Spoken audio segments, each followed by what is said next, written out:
Au nom du Père et du Fils et du Saint-Esprit. Amen.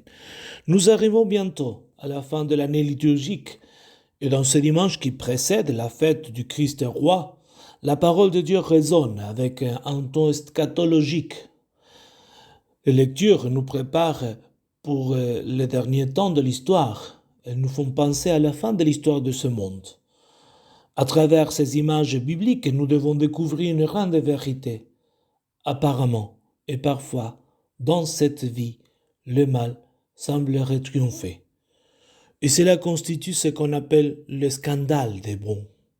Ce problème est aussi présenté par le juste Job dans le livre de l'Ancien Testament, qui, après une grande réflexion et profonde réflexion, nous laisse cet enseignement. Dieu est l'infini rémunérateur de ceux qui le servent avec fidélité, malgré les épreuves et la souffrance. Et parallèlement à l'existence du mal dans ce monde, il y a cette autre vérité aussi importante. La fin du monde arrivera et avec elle le jugement de Dieu. C'est ce moment où Dieu remettra chaque chose à sa place, selon sa justice. Alors le Seigneur nous met en garde sur le temps dernier dans son discours eschatologique, comme on a dit, ce mot vient du grec schatos, dernier, logos, traité, les traités des choses derniers, schatologie. Il commence en parlant de la destruction du temple de Jérusalem, ce temple magnifique que mesurait 13 mètres de hauteur et ses portes, mesuraient 10 mètres aussi de hauteur, étaient toutes revêtues en or, d'or. Jésus annonce cela lorsque les apôtres regardaient toute la majesté de ce temple. Jésus annonce la destruction. C'était pour montrer aussi que toute chose créée dans ce monde passera. Ce qui est matériel finit et passe avec le temps.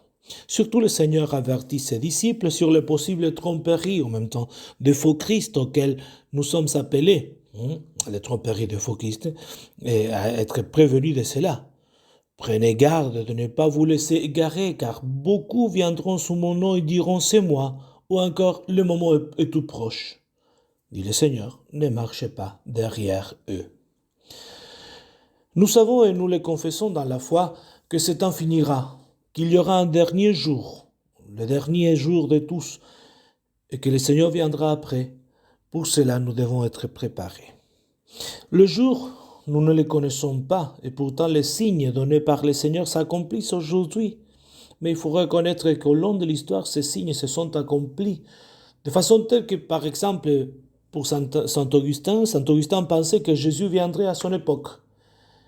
Même son maître, Saint Ambroise de Milan, s'écriait devant ses fidèles disant « Qui peut mieux attester la vérité de ces paroles divines que nous-mêmes, qui devons être les témoins de la fin du monde ?» Il pensait qu'il était témoin avec ses fidèles de la fin du monde. Quelle guerre avons-nous apprise? Quel bruit de combat avons-nous entendu? Par contre, nous sommes certains d'une chose.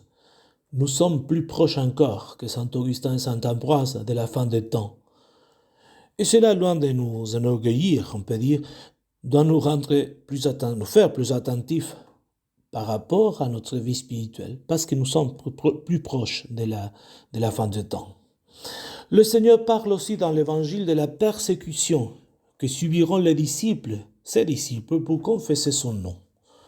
Cela vous amènera à rendre témoignage, dit le Seigneur. Le mot en grec, c'est martyr. Nous donnerons notre martyr. Les disciples donneront leur martyr. Vous serez détestés de tous à cause de mon nom, mais pas un cheveu de votre tête ne sera perdu. Il les console, le Seigneur, aussitôt après l'annonce de la persécution par l'espérance des joies de la résurrection, dit Saint Grégoire le Grand. C'est par votre persévérance que vous sauverez votre âme, comme dit l'original grec, plutôt que l'expression votre vie. Vous sauverez votre âme. Comment vivre cet esprit de martyr dans ce temps qui est le nôtre? La réponse a été donnée par le grand saint de notre époque, Saint Jean-Paul II, dans son discours, le discours qu'il a adressé aux jeunes pour la journée mondiale de la jeunesse au moment du jubilé de l'année 2000.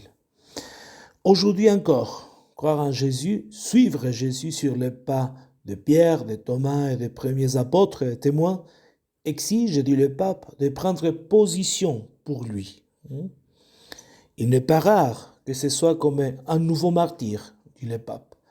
Le martyr de celui qui aujourd'hui, comme hier, est appelé à aller à contre-courant pour suivre le divin maître.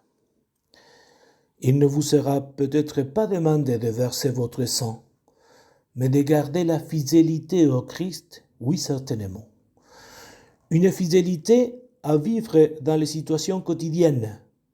Je pense aux fiancés et à leur difficulté de vivre dans la pureté au sein du monde actuel, en attendant de se marier.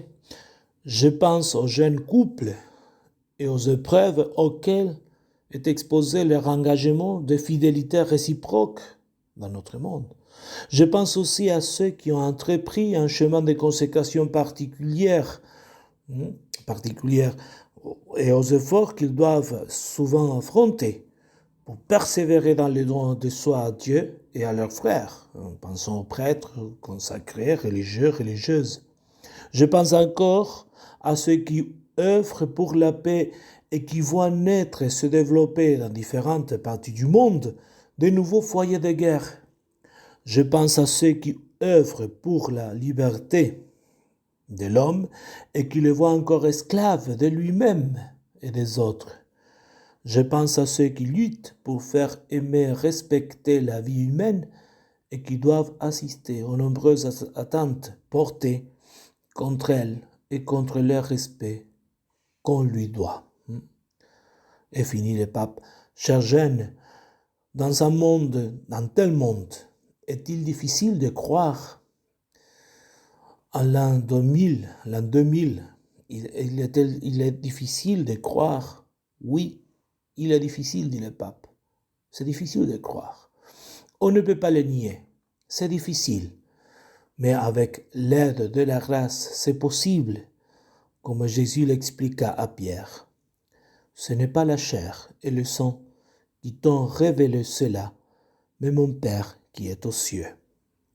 Que la très sainte Vierge Marie nous donne la grâce de vivre cet esprit de martyr. Au nom du Père et du Fils et du Saint-Esprit. Amen.